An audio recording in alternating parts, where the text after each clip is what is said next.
fazer, pé direito, bateu, é gol!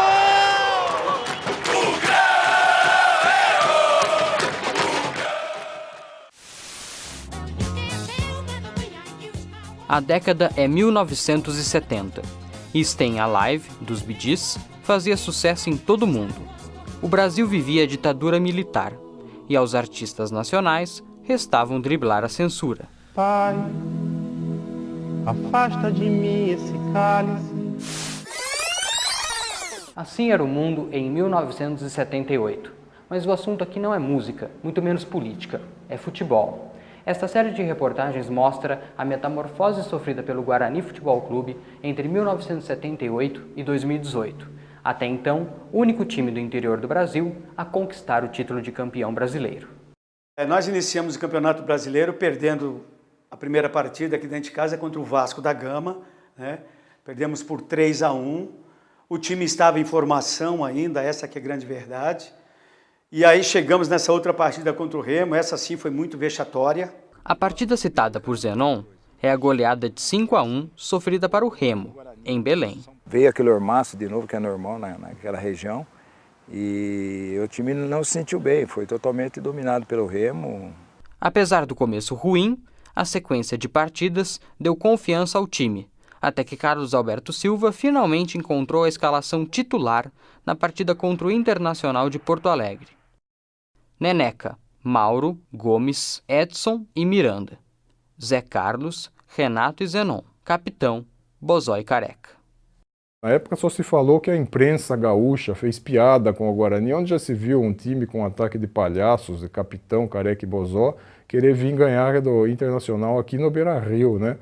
E os jogadores viram isso, parece que foi na televisão, num programa de televisão, e os jogadores viram. Então eles ficaram mordidos, entraram mordidos em campo e deram um baile no Inter, ganharam de 3-0. E lá pelo segundo tempo, eu recebi a bola da defesa dentro do meu campo, e aí ameacei lançar o Capitão ou o Careca, no momento de muita lucidez e improviso, eu te diria, eu puxei a bola para mim mesmo e passei pelo meio de todo mundo. E aí cheguei na frente do goleiro lá, Gasperim, eu toquei a bola quando ele estava saindo, né, debaixo dos 3 paus. Já na reta final do Brasileirão, um fato mexeu com a cabeça dos jogadores e principalmente do técnico Carlos Alberto Silva. O pai do treinador faleceu em meio à reta final da competição e coube aos jogadores não levar o lado emocional para dentro do gramado. A gente ficou muito sentido, né, naquela ocasião, porque o Carlos Alberto realmente ele deu uma baixada na crista dele, mas nós entrávamos em campo, sim, pensando em vencer para levantar a autoestima do Carlos Alberto, né? Nas semifinais, de um lado, o Palmeiras bateu o Internacional e se classificou para a decisão. Do outro, o Guarani pegou o Vasco e venceu os 2 jogos. Depois vieram as finais contra o Palmeiras. No primeiro encontro, o Guarani bateu o Alviverde por 1-0, com gol de Zenon. E quando surgiu aquele pênalti, né, que o Leão fez aquela besteira de dar um encostãozinho no Careca, o Careca, para você ter ideia, era tão inocente que nem caiu. O meu coração acelerou, porque eu jamais tinha batido uma penalidade em um jogador de linha. Eles falaram, não, você é o nosso batedor oficial, vai lá e bate, fique tranquilo. E não deu outro. Fui tranquilo, bati, o escurinho não saiu nem na foto. Fui no jogo do Morumbi e nós saímos já gritando é campeão de lá, né? E o jogo aqui, para mim, foi uma tranquilidade, né? Eu já fui pro estádio pensando, vamos só confirmar. E Mariolane tinha razão, mas antes de mostrar o gol de Careca no segundo jogo da final, vale explicar por que os jogadores não comemoraram o título dentro do gramado. Nós tivemos o jogo do Sport, teve invasão, do Vasco invasão, então a gente já estava preparado, sabíamos que ia acontecer isso de novo. Bom domínio, a chance do Guarani, vai sair o gol, Gilmar, ainda Careca, pé direito. Gol do Guarani, Careca! Hoje sempre Guarani.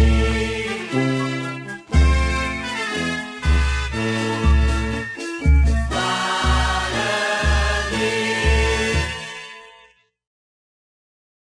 Ainda Careca, pé direito. Vai fazer pé direito, bateu, é gol!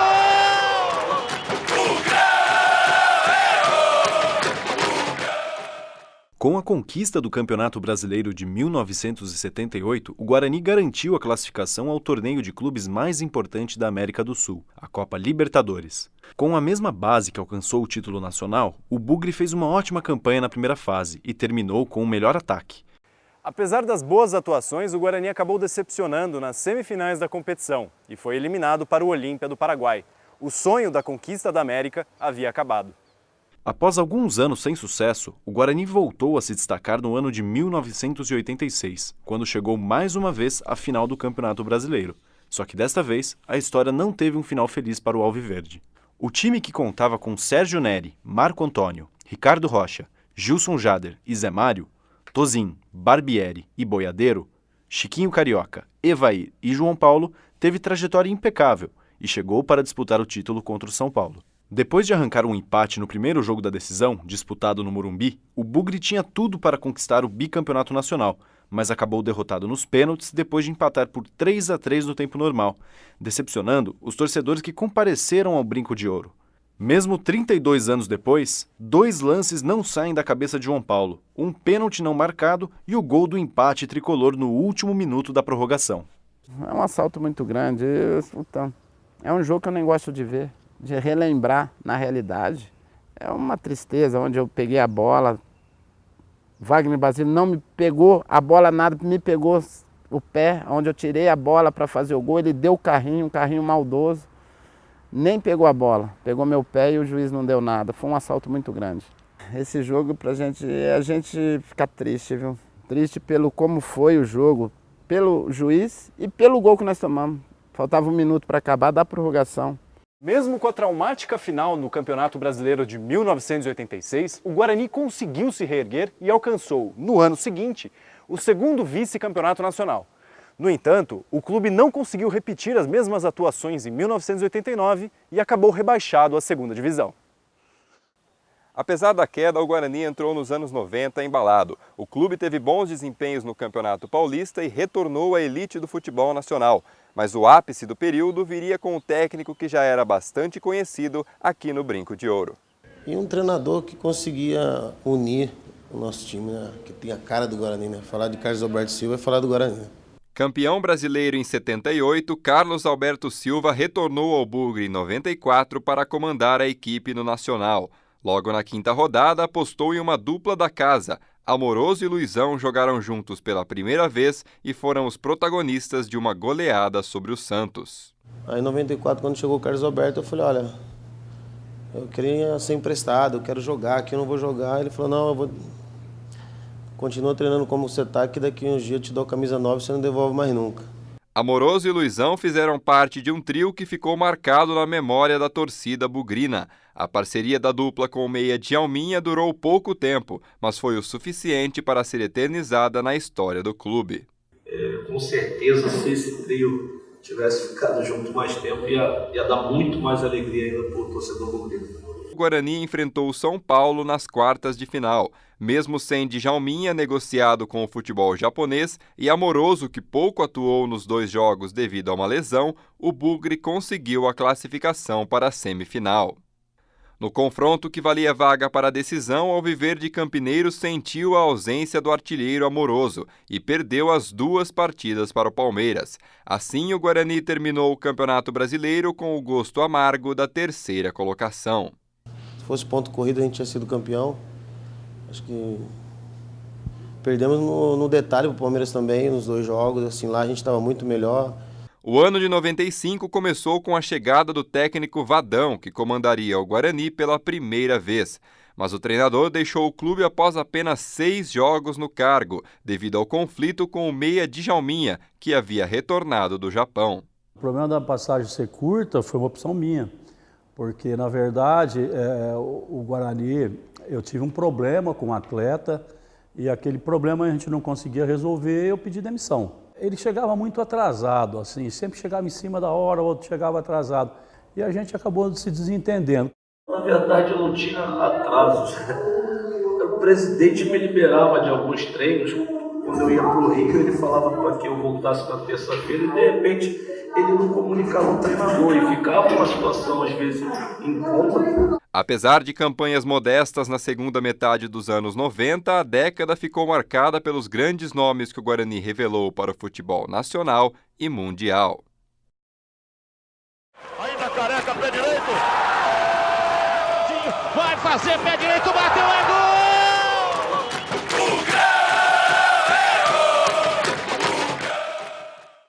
O início dos anos 2000 marca um período difícil da história do clube, onde rebaixamentos e más administrações passaram a fazer parte do cotidiano, levando assim o clube a uma mudança de patamar no futebol nacional.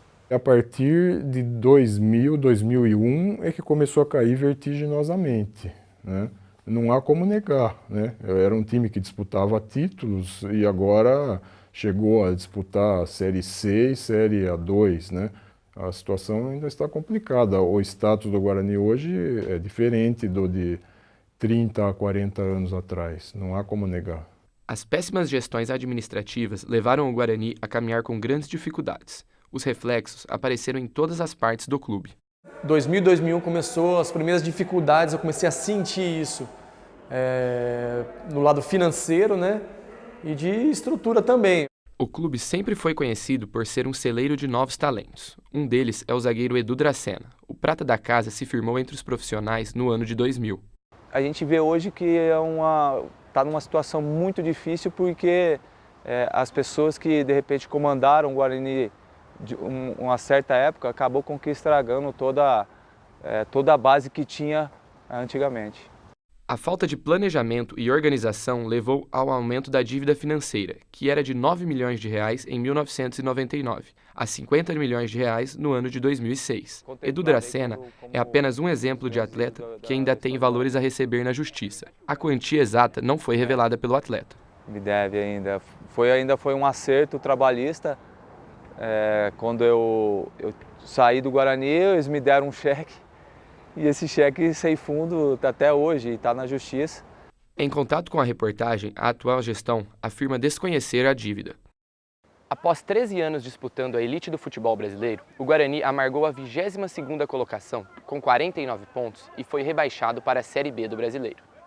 Os problemas internos começaram a ser sentidos dentro de campo em 2004, ano do primeiro rebaixamento na década. Paysandu 4, Guarani 2. 11 de dezembro de 2004, um dia triste para o futebol de Campinas. No ano que vem, o Guarani vai disputar a 2ª divisão. Porém, o pior ainda estava por vir. Em 2006, o Bugre foi rebaixado à 3ª divisão do futebol brasileiro pela primeira vez em sua história. A queda mostrou claramente o ambiente desorganizado e caótico financeiramente que o clube vivia. O Guarani foi punido pela FIFA com a perda de 3 pontos, em virtude de uma dívida em relação à venda do lateral Gilson no ano de 2003, para um clube do futebol turco. Ex-jogador Humberto Louser fazia parte do elenco e fala sobre o episódio. Mas em pontuação, o clube ele atingiu uma pontuação que ele não cairia, mas em detrimento dessa irregularidade, acabou sendo punido e sendo rebaixado. Mas tudo é aprendizado, é lições que você tira. O momento do Guarani era um momento de dificuldade, tinha esses percalços aí financeiros. Hoje também tem, mas o clube consegue caminhar com as suas pernas, bem traçados os seus planejamentos, principalmente nessa parte financeira. Em 2006, o Guarani também encarou outro fato inédito, o rebaixamento para a Série A2 do Campeonato Paulista. É neste período que o Guarani se torna um time de acessos e rebaixamentos seguidos, o chamado time elevador. O único ponto fora da curva foi o Campeonato Brasileiro da Série B de 2009. Figura já bem conhecida pelos corredores do Brinco de Ouro, Vadão liderou o retorno à 1ª divisão nacional. Quando a gente chegou em 2009, o time tinha sido rebaixado no Campeonato Paulista. E eu tinha que montar o brasileiro. E pelo rebaixamento do Paulistão, é óbvio que existe um desgaste geral dos atletas. Então precisou mandar quase que todos os jogadores embora. A gente trocou o elenco todo. E isso num período de 15 dias, porque o brasileiro ia começar. Então a gente montou um time em cima da hora e as coisas se encaixaram. O surpreendente Guarani de 2009 não era formado por craques, mas por um elenco muito equilibrado e contava com a seguinte escalação base: Douglas, Maranhão, Bruno Aguiar, Dão e Andrezinho, Kleber Goiano, Luciano Santos, Glauber e Walter Minhoca, Fabinho e Ricardo Xavier. Em 2010, o Guarani estava de volta à elite do futebol brasileiro. A expectativa do retorno aos tempos de glória era enorme. Entretanto, a realidade foi diferente. Com uma fraca campanha na Série A, o clube ficou apenas na 18ª colocação, com 37 pontos, e foi rebaixado novamente à Série B do Brasileiro. O sobe e desce do clube continuava a acontecer. O elevador bugrino só voltaria a subir no futuro. Ainda Careca, pé direito. Vai fazer pé direito, bateu, é gol!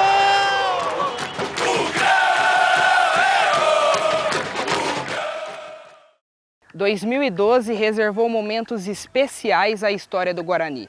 Depois de um 2011 sem tanto brilho, o torcedor mal sabia que a trajetória daquela temporada seria tão inesquecível. Vadão foi o escolhido pela diretoria para começar a reconstrução do elenco para o estadual. Apesar das dificuldades financeiras e do pouco tempo para montar o time, a comissão técnica se pautou na busca de atletas experientes para fazer bonito no primeiro semestre. Então a gente foi montando assim, meio que na dificuldade, mas a coisa foi... Nós acertamos. A margem de acerto nosso foi muito grande. E aí nós montamos um time que também surpreendeu mais uma vez. A escalação base do Bugre naquele ano tinha Emerson, Osiel, Domingos, Neto e Bruno Recife, Wellington Monteiro, Fábio Bahia, Danilo Sacramento e Fumagalli, Fabinho e Bruno Mendes. Nas quartas de final, o Guarani venceu o Palmeiras por 3-2. O destaque foi o gol olímpico de Fumagalli. Na semifinal veio a Ponte Preta, mas o torcedor bugrino, que imaginou Fumagalli como o herói da noite, o viu sair lesionado. Coube ao substituto Medina, que sequer seria relacionado, escrever um capítulo inesquecível.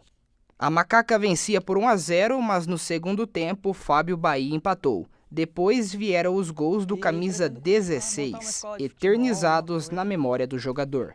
Fabinho lançou a bola de lá pro Danilo Sacramento aqui na direita. Danilo carregou, isso eu sair do meio. Na marca do pênalti, assim, Danilo rolou para trás e eu cheguei chapando de direita. Esse foi a virada de 2-1. E o terceiro, que foi de cabeça, o Recife cobrou um lateral, Bruno Recife, eu toquei para o meio e a bola rolou, Danilo tocou para o Osiel e eu corri para o segundo pau. Aí o Osiel cruzou. No segundo pau subi mais alto que o lateral e cabeceei para o chão. Esse foi o terceiro. Na final, o Santos e 2 derrotas, 3-0 e 4-2. A gente poderia ter tido uma sorte melhor, mas o Santos era melhor, sim, indiscutivelmente. O vice paulista foi o último bom momento antes de anos difíceis que estavam por vir. Em crise financeira, o Brinco de Ouro acabou arrematado em leilão. Dentro de campo, o Bugre amargou 4 temporadas consecutivas na Série C. Tinha muitas coisas erradas naquele ano de 2014, até a própria gestão do clube, com salários atrasados, problemas fora do campo. Depois veio 2015 e eliminação na fase de grupos da Série C. A retomada veio no ano seguinte, campanha sólida e vaga entre os melhores para disputar o acesso. No mata-mata, o Bugre teve de reverter placares adversos sofridos longe de Campinas. O acesso veio com vitória por 3-0 em cima do Asa, e a vaga na final foi possível após golear o ABC por 6-0. Eu tenho vários jogos incríveis aí, eu acho que o maior de todos, para mim, foi o 6-0 contra o ABC, sem dúvida. Fiz 3 gols no jogo, dei uma assistência, a gente reverteu um resultado improvável de 4-0, conseguimos fazer 6-0 no ABC aqui, eu com 39 anos já. E assim, um resultado que ninguém acreditava mais. Em 2018, o Guarani não bateu na trave como em 2017. Se antes o time fracassou em todas as competições, a nova temporada trouxe o acesso à primeira divisão do Paulista em vitória por 1-0 sobre o 15 de Piracicaba. A gente, à frente, conseguiu esse objetivo de classificar, fazendo uma campanha muito positiva, com o melhor ataque e coroando com acesso e esse título que levou o Guarani novamente para a Copa do Brasil, um qual também tinha tempo que não disputava. O Guarani, ele é uma constante metamorfose, constante. Nós conseguimos nesse período intercalar grandes campeonatos e grandes conquistas com rebaixamentos ridículos. Em períodos grandes, assim, de 30 anos, acontecem modificações. Então, a gente não sabe daqui a 30 anos como vai estar o Guarani. Pode ser que ele esteja lá em cima de novo, né? Eu não vejo possibilidade em curto espaço de tempo, assim. Seria coisa para algumas décadas para frente.